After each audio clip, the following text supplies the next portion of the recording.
Hey guys, welcome back to the channel. In today's video, I'll show you how to trade on Base using the Coinbase Wallet app. It's quick, simple, and beginner friendly, so let's get started. First, you want to open your Coinbase Wallet app on your phone. Then, you want to go to your assets by choosing the icon at the lower right corner of the screen. From here, you want to choose Swap, as this is where you'll do your trading. Now, keep in mind, I don't have any assets in this account yet, but here's what it would look like. From here, you want to pick the tokens you want to trade. Just select the one you're giving and the one you want to receive. Make sure to double check both to avoid mistakes. Then you want to make sure you're on the base network inside the app. This keeps your trades fast and low cost.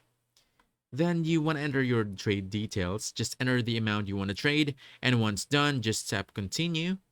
Then review everything carefully, tokens, amount, fees, and rates. When you're ready, just go ahead and tap swap to confirm.